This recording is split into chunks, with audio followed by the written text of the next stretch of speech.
Assalomu alaykum do'stlar, tuzyapsizlar. Ko'pincha psixologik izlanish jarayonida, shu ruhiyat sohasi izlanish jarayonida ko'pincha atrofda do'stlarim, tanish bilishlar e, ko'pincha eng ko'p savol shunday bo'ladiki, men atrofimdagi bir inson bilan yoki atrofimdagi insonlar bilan yo kimmandir kelisholmayman yoki bir-birimiz bilan dushmanmiz deb ko'p murojaat qilishadi. Yomon ko'radi meni yoki men uni yomon ko'raman yoki bir-birimizni yomon ko'ramiz deb keladi. Eng ko'p bo'ladigan narsa ham shu. Endi bir lamchi bir tashqariga chiqib qaraydigan bo'lsak, shunaqa situatsiya. Shundayki, har bir narsani Xudo o'zi yaratadi. Har bir narsani aslida Xudo o'zi spetsialni yaratadi. Chunki biz o'zimiz iymon keltirganmiz. La ilaha illalloh, boshqa kuch yo'q deb, iloh yo'q deb, ya'ni qudrat yo'q deb iymon keltirganmiz. Yani, e, chunki atrofda boshqa kuch bu voqeani ham vujudga keltirmaydi. Demak, bitta Alloh taolo vujudga keltiradi. Shuning uchun bu teatrga o'xshagan sahnani ham insonga Xudo vujudga keltiradi. Nima uchun? Chunki Xudoni tadbirini topishimiz uchun keltiradi aslida hayotda. Chunki Xudoni tadbirida biz hammamiz poklanib Xudoga chiqib ketishimiz kerak. Vot poklanishligimiz uchun shu voqealarni yaratadi. Endi Qur'oni Karimda ham oyat keltiradi. Men shu ko'p endi bu bunaqa voqeaga keltirilgan oyat ko'p. Bitta yarki, ya'ni ham tushunarli bo'ladigan yeri, oralarida chiqqan tushunmovchilikda to Allohni hakam qilmagunlaricha mo'min bo'la olmaydilar deb keladi. Ya'ni inson oralaridagi chiqqan shu tushunmovchilik, tortishuv, janjal, har bir holatda inson birinchi Allohga murojaat qilyapti. Bu tashqariga emas, aynan o'zining ichiga murojaat qilish kerak. Alloh bizni qon tomirimizdan ham, jon tomirimizdan ham yaqinmiz deb keladi endi. O'sha Alloh bizni tabiiy xilqatimizda, u bizni tabiatimizda doim, butun hamma yerda o'zi aslida shu bizdagi qudratda ham Alloh mavjud. Shu o'zimizdagi, ichimizdagi xilqatimizga savol berishimiz kerak va shuni hakam qilishimiz kerak ichimizda. Biz shu holatda o'zimizga savol berishligimiz bilan tashqaridagi nafrat, tashqaridagi qarama-qarshilik qayerdan kelayotganini javobini olamiz. Misol uchun, u odamni nafrati qanaqa? Nima uchun nafrati chiqyapti? Yoki nima uchun, eng avvalo meni nafratim nima uchun chiqyapti degan savol bilan murojaat qilish kerak. Nafratimizni asosini topishimiz kerak. Ruschasiga nenavist deb qo'yadi. Shu nenavistni nima uchun men undan nafratlanaman? U nafrat qilgani uchun nafratlanaman. Aslida nima uchun u mendan nafratlanadi? Men mana narsasini talashaman yoki uni mana u chegarasidan o'tib ketganman yoki men u o'ylaganday emasman deb har xil nafrat tagini izlab ko'rish kerak.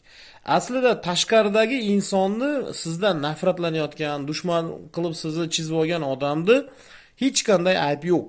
U faqat shunday fikrlaydi xolos. Uni tushunishga harakat qilish kerak. Birinchi navbat yaxshi taraflarini ko'rish kerak. Eng avvalo u odam shunaqa muhitdan chiqqan, u boshqacha fikrlay olmaydi. U boshqa yerdan ma'lumot olgan emas. Shu holatda uni go'daklarcha yosh bolaga qanday qarasangiz, xuddi shunday bir mehr bilan qarorish kerak.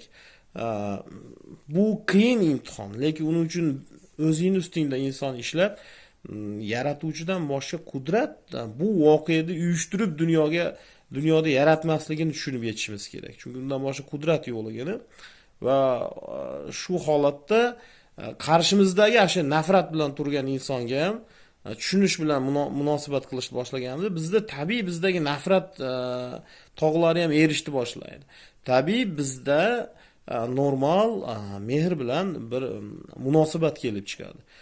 U munosabat kelib chiqqandan keyin tabiiy qarshingizdagi insonda ham nafrat tog'lari erishdi boshlaydi. Chunki insonda ikkita quvvat doim mavjud. Bu bittasi negativ, pozitiv, shaytoni va qalbidagi iymoni bo'ladi. Shu iymon qalb gapirib turganda siz shu iymon qalbni buyrug'i bilan munosabat qilishni boshlaganingizda, qalbingizni ovozi bilan, tashqaridagi insonni ham qalbi uyg'onishni boshlaydi. Agar siz shaytoningizni gapiga kirib, nafrat bilan, unda ustun kelishlik bilan, egoistik munosabatlar, ya'ni egoizm bu aynan insonni shaytoni. Egoistik buyruqlar bilan munosabatni tashqariga chiqarishni boshlasangiz, shundan kelib chiqib harakat qiladigan bo'lsangiz, uni ham egoizmi, uni ham shaytoni qo'zg'aydi. Shaytonlarni o'yinchisiga aylanib qolasiz. Ya'ni manipulyatsiya qilasiz. Oddiy shaytonlar hikoyalarni manipulyatsiya qilib, mana bu jasad faqat shaytonlarning o'yiniga aylanib qoladi, o'yinchisiga aylanib qoladi. Agar ichkaridagi his bilan yondashadigan bo'lsa, inson qalb bilan, u odamdagi qalb ham uyg'onadi. Qalb faqat Xudoga bo'ysunadi. Buni biz o'zimiz aqlimiz bilan bo'ysundira olmaymiz. U doim xolis turadi. Siz adashib ketayotganingizni ham u gapirib turadi xolis turib. Shuning uchun qalblar qo'lida bo'lgan zotga qasamki deb Qur'onda ham oyat keladi. Ya'ni qalb, insonning qalbi Allohga tegishli va u bizni kontrolimizda turmaydi. U bizni kontrolimizdan yuqori. Biz agar o'sha qalb bilan bir xil bo'la olsak, shunda biz haqiqiy o'rnimizni topamiz va biz asosimiz ham shu yer. Va bizni yaratilishlikdan maqsadimiz va missiyamiz ham shu yerda. Qalbni topishlik va shu qalb bilan yashashlik va qalbni buyrug'i bilan hayot kechirishlik.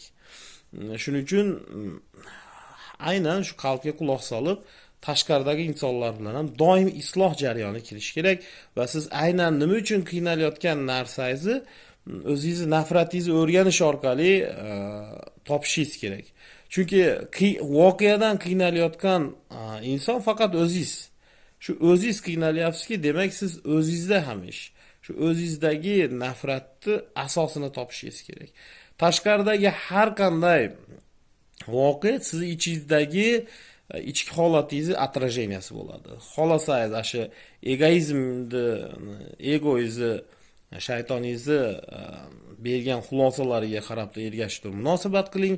Tashqarida shu natijani olasiz. Xolasangiz qalbga quloq solib, xolis, faqat xolis, hech qanday natija kutmasdan, hatto u tarafdan negativ natija kelyapsa ham vaqtinchalik xolis yondashishni yo'lga qo'ying. Shunda siz tashqaridagi shu напряженияларdan qutulishni boshlaysiz. O'zingiz oxir oqibat yengillik topasiz.